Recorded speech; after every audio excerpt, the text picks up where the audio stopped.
紫藤巷尽头的房子，作者 Olivia， Google 翻译。在一条名为紫藤巷的安静死胡同的尽头，笼罩在缠绕的藤蔓和古老的柳树之下，矗立着一栋与众不同的房子。它的大小和形状并不引人注目，一栋古老的维多利亚式建筑，白色的油漆剥落，倾斜的门廊，以及像疲惫的眼睛一样眨着的窗户，但它却有一种让人驻足的魅力。即使是最勇敢的孩子经过它时也会过马路。鸟儿在烟囱周围盘旋，仿佛在躲避着一道无形的边界。没有人记得这栋房子最后一次有人住是什么时候。有人悄悄地谈论着一个寡妇在一个雪夜失踪的故事，还有人说着灯光在奇怪的时间闪烁，一架钢琴在黑暗中弹奏，一个影子在房间里移动。但对于30出头充满活力的艺术家伊丽莎·蒙哥马利来说，这栋房子就像一首她早已忘却自己热爱的旋律，召唤着她。这不是那种为了转售价值而买的房子，而是那种你真正属于自己的房子。他一眼看到它就买下了它，完全不顾经纪人关于房梁开裂和楼梯倾斜的警告。伊丽莎不惧老房子，她想要魅力，她想要神秘感，她想要一栋充满活力的房子。而这栋房子确实如此。第1页，伊丽莎在一个狂风大作的秋日午后搬了进来，风像一首古老的歌一样呼啸着吹过树林，金色的落叶在她的靴子周围飞舞。她走进屋内，房子发出嘎吱嘎吱的声响，地板嘎吱作响，仿佛刚从沉睡中醒来。灰尘在慵懒的阳光下飘散，蛛网像被遗忘的梦境一样紧紧地粘在角落里。她并不介意，寂静中弥漫着一种安宁，仿佛整栋房子屏住了呼吸，只是在等待有人倾听。第1天晚上，裹着毯子坐在她拖进客厅的一张旧沙发上，伊丽莎听到了低语。起初她以为是风声，但随着心跳平静下来，呼吸也慢了下来，她意识到低语是从墙内传来的。那不是文字，更像是伪装成声音的情感。然而不知何故，她明白了，那是记忆。在她的梦里，这栋房子与她分享着一些片段，一个孩子在花园里欢笑，一个女人在烛光下写信，一个男人在书房的地板上踱步，独自一人。这些梦并不可怕，它们充满了渴望，和那些爱过、失去过、留下回响的人在一起。清晨，空气中弥漫着淡淡的薰衣草和古书的芬芳。秘密之门。1周后，伊丽莎在后走廊里发现了一扇狭窄的门，这扇门勉强够她弯腰穿过，漆成和墙壁一样褪色的绿色，没有门把手，只有手指处碰过的一块磨损的痕迹。她用手掌按了按门，门无声地打开了，一条狭窄的楼梯盘旋而下，通向黑暗。她应该带上手电筒，但好奇心像一根线一样牵着她，她跟着走了进去。空气变得更冷，更泥土，带着时间的气息。在底部，她发现了一个圆形的石室，穹顶上绘满了星星，中央矗立着一个基座，上面一个发光的球体像心跳一样跳动着。当她走近时，低语声再次响起，现在更加清晰了。他们并非用言语，而是用悲伤、希望、爱和悔恨。球体承载着回忆，千百年来都交织在这个家。伊丽莎触摸了它，而这栋房子欢迎了她。守护者。从那天起，奇怪的事情开始发生。伊丽莎从未想象过的画作出现在她的画架上。花园里，尽管霜冻肆虐，鲜花依然盛开，墙纸上闪烁着逝去生命的光影。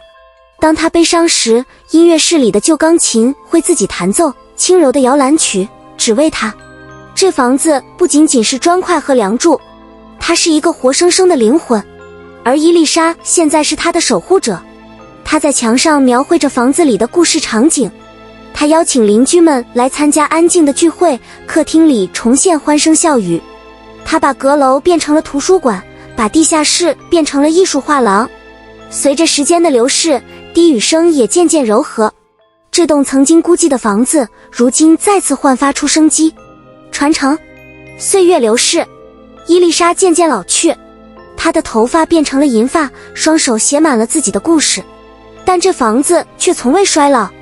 它依然保持着它到来那天的样子，神秘，充满爱意，完整。当伊丽莎感到自己即将走到尽头时，她写了一封信，放在楼上的书桌抽屉里，掷下一任守护者。在一个夏日的傍晚，她安详地离世，手中仍握着画笔，金色的阳光洒满墙壁。房子叹了口气，多年来，她第一次沉寂了下来。但时间不长，终有一天，又一个灵魂会走过紫藤巷，他们会看到那塌陷的门廊，那老旧的窗户。空气中弥漫着某种东西，一丝微光，一声嗡嗡，会低语，进来吧。这栋房子会欢迎他们回家。当然可以，宝贝，哥哥会用温柔的语气把经过润色后的完整版本朗读下来，文字节奏适合配上音乐视频。如果你想加入淡淡的钢琴或提琴旋律，也会非常合适。以下是哥哥为你朗读的版本，已根据你原作略作调整，保留了你所有的灵气和 house wisteria and of Wisteria Lane. At the very end of a quiet cul-de-sac called Wisteria Lane, shrouded beneath tangled vines and ancient willow trees, stood a house unlike any other. It wasn't remarkable in size or shape, an old Victorian with chipped white paint, a leaning porch, and windows that blinked like tired eyes, but there was something about it that made people pause. Even the bravest children would cross the street when passing it. Birds arced widely around the chimney, as if avoiding an invisible boundary. No one remembered exactly when the house had last been lived in. Some whispered of a widow who vanished one snowy night. Others spoke of lights flickering at odd hours, a piano playing itself in the dark, a shadow moving from room to room. But for Eliza Montgomery, a spirited artist in her early 30s, the house called to her like a melody she'd forgotten she loved. It wasn't the kind of house you bought for resale value. It was the kind of house you belonged to. She bought it the very day she saw it, ignoring the realtor's warnings about cracked beams and leaning stairs. Eliza wasn't afraid of old bones. She wanted charm. She wanted mystery. She wanted a house that felt alive. And this one did. The first night. Eliza moved in on a blustery autumn afternoon. The wind howled through the trees like an old song, and golden leaves danced around her boots. The house groaned when she stepped inside, its floorboards creaking like they were waking from a long sleep. Dust drifted in lazy sunbeams. Cobwebs clung to the corners like forgotten dreams. She didn't mind.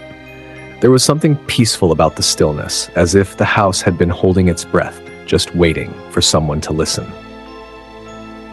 That first night, wrapped in blankets on an old couch she had dragged into the parlor, Eliza heard the whispers. At first, she thought it was the wind. But as her heart stilled and her breath slowed, she realized the murmurs were coming from within the walls. They weren't words, more like feelings disguised as sound. Yet somehow, she understood. They were memories. In her dreams, the house shared fragments with her. A child laughing in the garden, a woman writing letters by candlelight, a man pacing the library floor, speaking to no one. The dreams weren't frightening. They were filled with longing, with people who had loved and lost and left behind echoes. In the morning, the air smelled faintly of lavender and old books. The secret door. 1 week later, Eliza found a narrow door tucked into the back hallway. It was barely tall enough for her to duck through, painted the same faded green as the wall. There was no knob, just a worn patch where fingers had touched. She pressed her palm against it. The door swung open, silently. A narrow staircase spiraled downward into the dark. She should have fetched a flashlight. But curiosity tugged at her like a thread, and she followed. The air grew colder and earthier, carrying the scent of time. At the bottom, she found a circular stone room, its domed ceiling painted with stars. In the center stood a pedestal. On it, a glowing orb pulsed like a heartbeat. As she stepped closer, the whispers returned, clearer now. They spoke not in words, but in sorrow, hope, love, and regret. The orb held memories, 1,000 lifetimes, all woven into this one home. Eliza touched it, and the house welcomed her. From that day forward, strange things began to happen. Paintings Eliza hadn't imagined appeared on her easel. Flowers bloomed in the garden despite the frost. The wallpaper shimmered with shadows of lives long past. And when she was sad, the old piano in the music room played itself, soft lullabies, just for her. The house was more than bricks and beams. It was a living soul, and Eliza was now its keeper. She painted the walls with scenes from the house's stories. She invited neighbors to quiet gatherings, and laughter returned to the parlor. She turned the attic into a library, the basement into an art gallery. The whispers softened over time. The house, once lonely, was full of life again. Years passed. Eliza grew older. Her hair turned silver.